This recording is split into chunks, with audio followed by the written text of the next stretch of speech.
नमस्कार दोस्तों, स्वागत है आप लोग का एक बार फिर से द IR शो में। तो दोस्तों, इस वक्त की सबसे बड़ी खबर आ रही है और एक बहुत बड़ी इंटरनेशनल प्लेटफॉर्म के डेवलपमेंट देखी जा रही है।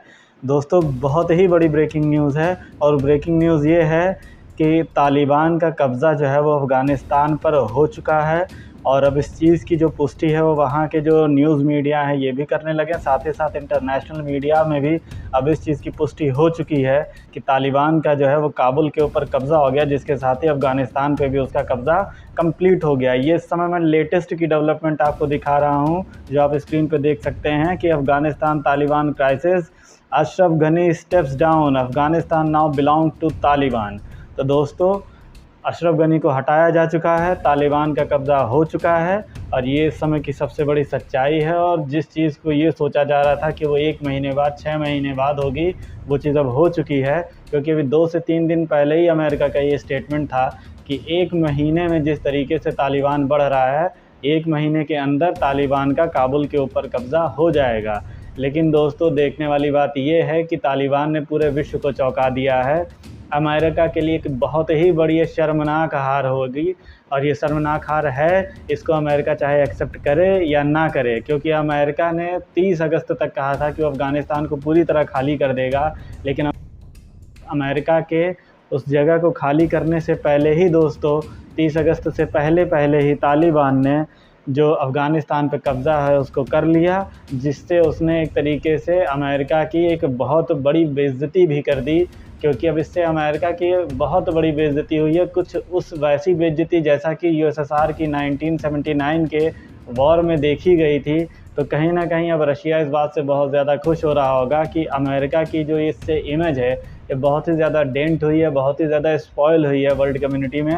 क्योंकि अब जो अमेरिका के जो दोस्त हैं, जैसे जापान हो गया, साउथ कोरिया हो गया, UK हो गया, फ्रांस हो गया, साथ ही साथ भारत भी हो गया, अब कहीं ना कहीं उनको जो USA की जो क्रेडिबिलिटी है उस पर धक्का लगेगा। और अब इन सब के बाद अब अफ़गानिस्तान जो है वो दोस्तों 20 साल पहले चला गया। क्योंकि 20 साल में जो डेवलपमेंट हुई अफ़गानिस्तान में, अब वो सारी की सारी डेवलपमेंट बेकार हो जाएगी और वो बेकार अब हो गई है। क्योंकि अब पूरी तरीके से तालिबान का जो है वो कब्ज़ा हो गया है और इसमें सबसे ज़्यादा जो कंट्रीब्यूशन रहा है वो बाइडेन एडमिनिस्ट्रेशन का रहा है, जिन्होंने हड़बड़ाते हुए बिना किसी सोच समझ के वहाँ से अपने सैनिकों को बुला लिया। जिस तरीके से ट्रूप्स का विड्रॉल हुआ वो बहुत ही शर्मनाक रहा। मैं शुरू से कह रहा हूँ, जो डिसीजन रहा बहुत ही शर्मनाक रहा।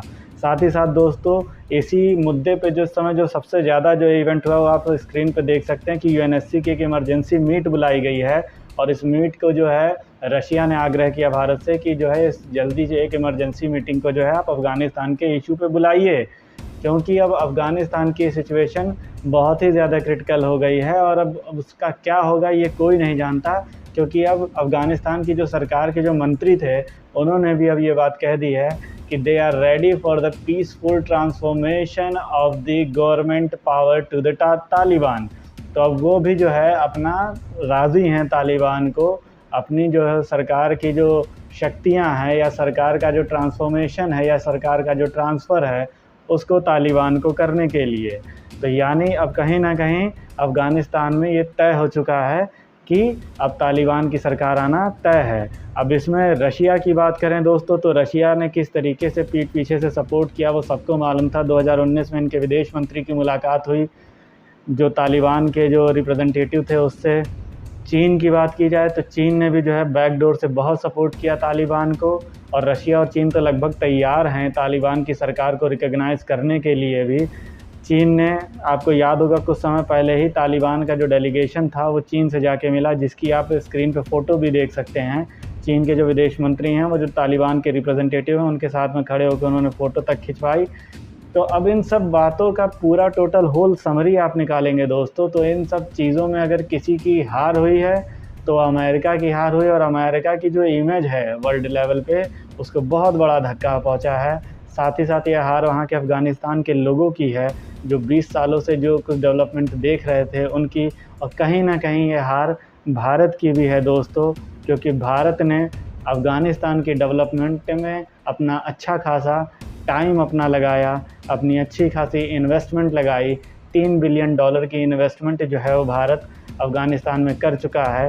हालांकि अफ़गानिस्तान में तालिबान का कहना है कि वो भारत के जो डेवलपमेंट जो वर्क्स थे, जो प्रोजेक्ट्स थे, उन पे हाथ नहीं लगाएगा। लेकिन अब इन सब बातों का कोई मतलब नहीं रह जाता है, क्योंकि भारत ने जो भी इतने साल में अपनी गुडविल बनाई, जो इमेज बनाई, उसको कहीं ना कहीं इन सब चीज़ों से पूरा धक्का लगेगा। और इससे आज पाकिस्तान भी बहुत खुश हो रहा होगा, क्योंकि इसमें पाकिस्तान, रशिया और चीन की ही जीत हुई है, क्योंकि चीन की भी नज़र अफ़गानिस्तान के 3 ट्रिलियन तक के जो खनिज हैं उनके ऊपर है। तो अब दोस्तों ये पूरी तरीके से होल सोल पिक्चर क्लियर हो चुकी है। अब आने वाले समय में पता चलेगा कि दोस्तों ये चीज़ें और कितनी ज़्यादा ख़राब होती जाएंगी।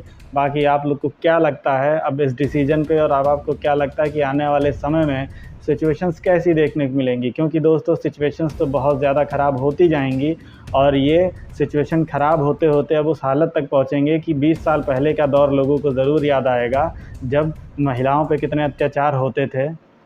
मलाला यूसुफ़ज़ई का दोस्तों के सबको मालूम है किस तरीके से उनको जो है तालिबान के ही आतंकवादियों द्वारा गोली मार दी गई थी। तो अब कहीं ना कहीं अफ़गानिस्तान में फिर से वही दौर वापस लौटेगा, और इसमें अगर पाकिस्तान बहुत ज़्यादा खुश हो रहा है दोस्तों, तो पाकिस्तान के लिए भी खुश होने की कोई बहुत ज़्यादा बात नहीं है, क्योंकि ये रिलीजियस फंडामेंटल्स जो होते हैं ये आपको एक दिन आपके लिए ही हानिकारक होते हैं। क्योंकि तालिबान की ही एक अलग ब्रांच है तहरीके तालिबान, जो कि पाकिस्तान में भी सेम वही काम करना चाहती है जो कि अफ़गानिस्तान में तालिबान ने करके दिखाया है। क्योंकि तालिबान जैसे कम संख्या में अफ़गानिस्तान में था, उसी तरीके से उतनी ही कम संख्या में जो है साथ में तहरीके तालिबान भी पाकिस्तान में है। तो वो भी अब जो है वहाँ पे वही काम करने की कोशिश करेगा जो तालिबान ने अफ़गानिस्तान में करके दिखा दिया है। और साथ ही साथ दोस्तों, अगर अमेरिका ने इतने अपने ज़्यादा आर्मर्ड व्हीकल्स को ना छोड़ा होता और अफ़गानिस्तान की सेना ना भागी होती सारे हथियारों को छोड़ के, तो कहीं ना कहीं आज तालिबान जो है वो काबुल पे कब्ज़ा ना कर पाया होता और आज स्थितियाँ दूसरी होती। खैर दोस्तों, अब जो रियलिटी है वो रियलिटी है। अब ये चीज़ एक्सेप्ट करनी पड़ेगी कि अफ़गानिस्तान पे तालिबान का कब्ज़ा हो गया है। अब वो 20 साल पुराना दौर वापस लोगों को देखना पड़ेगा। बाकी आप लोग की दोस्तों क्या राय है इस पर? अपनी राय ज़रूर कमेंट बॉक्स में लिखिएगा। वीडियो को लाइक करिए, शेयर कीजिए, जिन्होंने सब्सक्राइब ना किया सब्सक्राइब करें। जय हिंद, जय भारत।